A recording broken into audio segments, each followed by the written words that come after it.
Coming up, how the escalating tensions in the Middle East is impacting the markets, oil prices surging, and how AI is being played on the share market. We'll have the details next.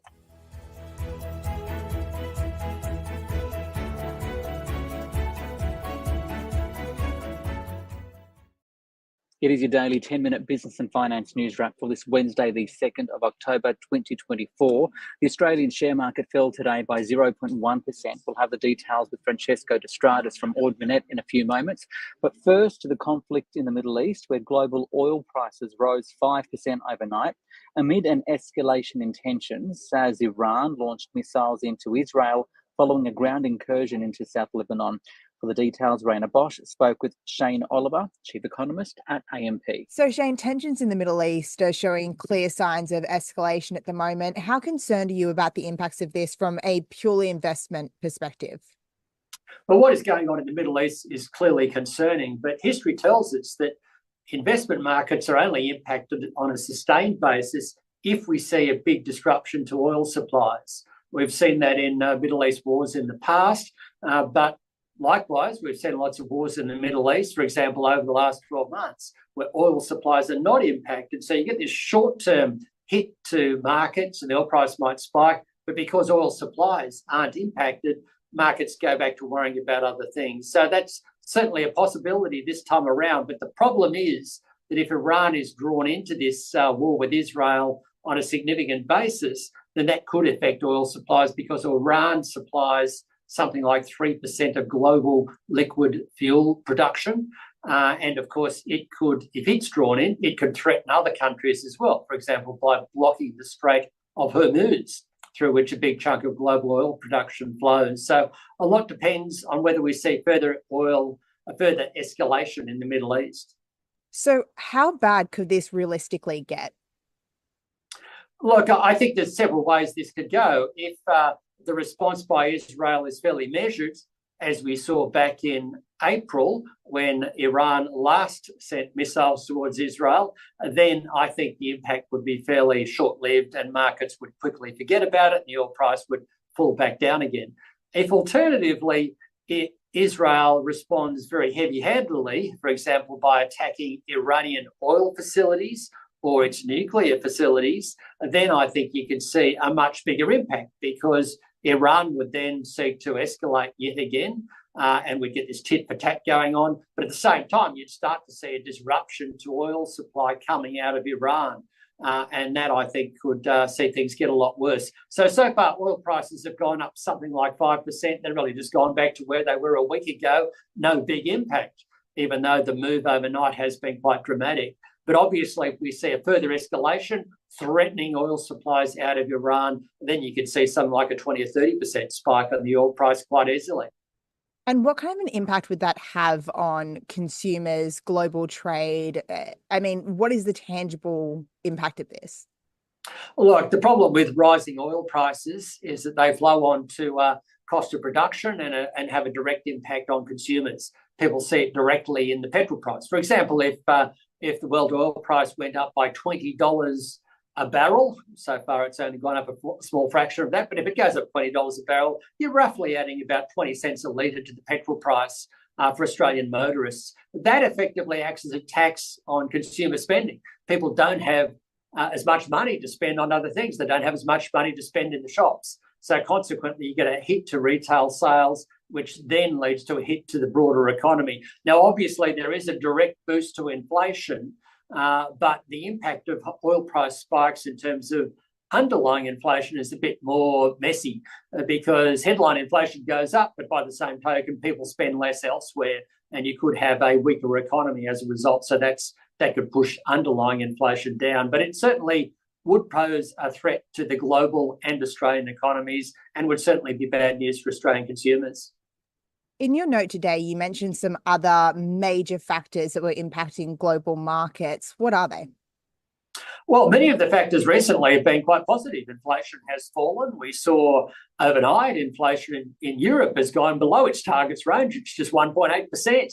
And it's seen pretty much the same thing elsewhere. That is leading to lower interest rates. That's great news. That's why share markets until recently have gone to record highs. We've seen more stimulus coming out of China. So all of these things are very positive, and that's why share markets have generally been quite strong. But of course, there are risks out there. We've got the situation in the Middle East. We've got the US election coming up. If we see a Trump victory, that could be bad news for global trade and bad for Australia.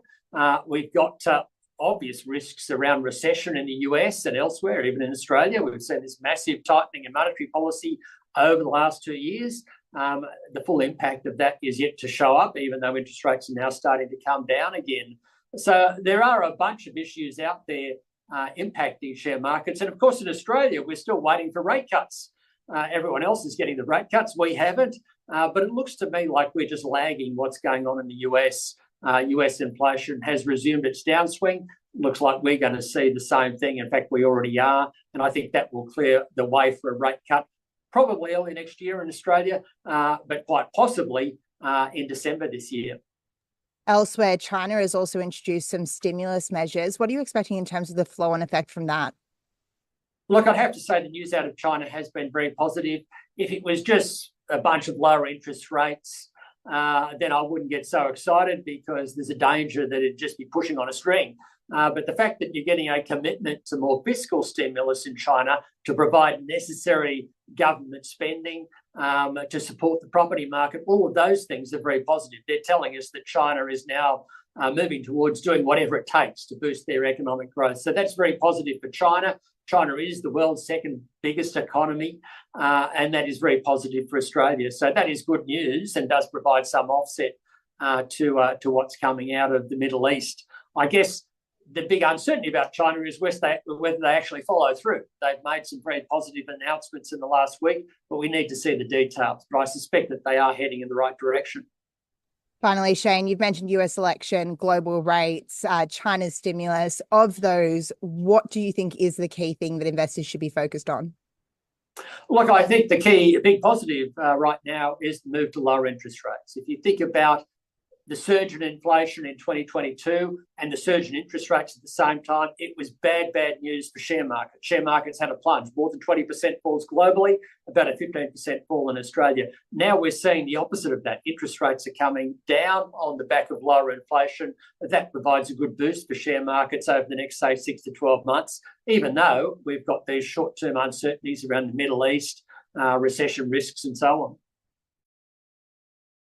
That's Shane Oliver there from AMP speaking with Rhayna Bosch. The Australian share market down today, 0.1%, 8,198 on the S&P ASX 200. For details on what drove it and for his take on the impact of the Middle East tensions, I spoke earlier with Francesco de Stradis from Ord Minnett. Francesco, firstly, to what extent are investors worried about developments in the Middle East, and how's it being reflected on global markets and the market locally, because oil producers are up here in Australia? Yeah, I think the main one is gold. Obviously, gold's always a flight to safety, particularly when there's some major conflict somewhere. So the gold stocks are stronger today. As you mentioned, oil and gas stocks are stronger. We saw the gold price up over 1% overnight. The oil price was up about 2.6, 2.7% overnight. And the other positive on our market, to a lesser degree, are the utilities. Every other sector's in the red today.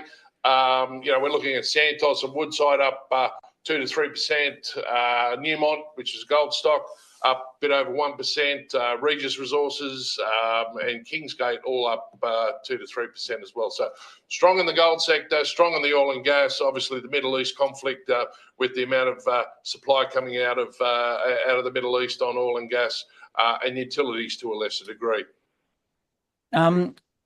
I think the Middle East conflict is just adding to a long list of things that investors have to consider recently. Global interest rates, Chinese stimulus, US election, global growth, AI, the way consumers are feeling, right? Which would you say has the greatest influence on the way investors are trading at the moment? And where does the Middle East conflict rank in that? Yeah, well, I think the Middle East conflict ranks fairly high because oil and gas is a big part of our index as well, with the two big players in Santos and Woodside. But I think the major influences on our market are the global interest rates and China stimulus. We've seen banks in recent months rally quite significantly and be really, in one instance, very expensive if you look at CBA trading at 25 times. So I think the China stimulus has triggered a bit of a rotation out of some of the banks and into the resources stocks. So we're seeing BHP and Rio a bit stronger today as well. I think that's a big part of our market. We've seen it in the past where rotations have gone from the big resources to the big banks and vice versa. The AI side of things, I think, is probably a little bit less on our side of things. But I want to just mention in the artificial intelligence area, I think we're going to start to see a bit of euphoria play in that. There's three areas of artificial intelligence. One is the data, the other is the technology, and the other one is the application. And I think what we're seeing is some of the stocks that are applying the AI application to their business models are benefiting from it. And we saw ResMed announce their business strategy yesterday, and there's a fair bit of AI in monitoring sleep patterns and things like that. So there's certain stocks that aren't involved in AI but may apply AI to their business models. I think data centers are a big area to benefit from AI. We've seen Goodman Group, NextDC, Macquarie benefit from those data centers as well. On the tech side of things, I think you're probably looking more to US stocks. Our AI here, you're limited to certain things like WiseTech. They're doing well, but I think placing your investment dollars, you may be better off looking at safer ones where it's data centers and applications for AI. And just finally, in terms of any corporate news out today, is there anything you're looking at? Yeah, I mentioned Santos earlier. They've announced a new contract deal for 500,000 tonnes over 3 years of LNG to an Asian customer. That's a good thing for them. I think some of that gas is going to come out of their Barossa project. Country Road have released a business review, not really focused on that a great deal. They're under a bit of the pump in the retail space at the moment. But the other retailer is Collins Foods. They've announced a new CEO who will come on board very shortly. The new CEO's name escapes me at the moment, was previously head of Kathmandu in its glory days. They have spent 4 years as CEO of Austrade. They're moving back into the listed world. I think that's a good thing for Collins Foods. That's Francesco de Stradis there from Ord Minnett.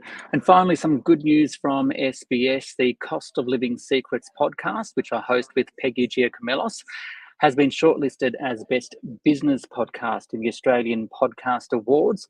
You can actually vote for it in the Listener's Choice category by going to australianpodcastawards.com/voting. So that's australianpodcastawards.com/voting.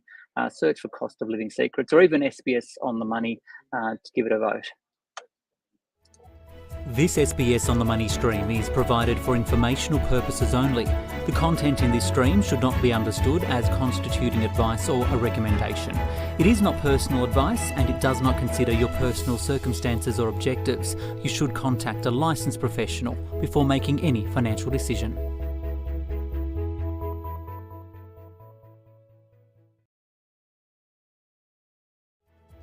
This SBS On The Money stream is provided for informational purposes only.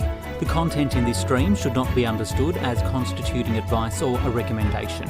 It is not personal advice and it does not consider your personal circumstances or objectives. You should contact a licensed professional before making any financial decision.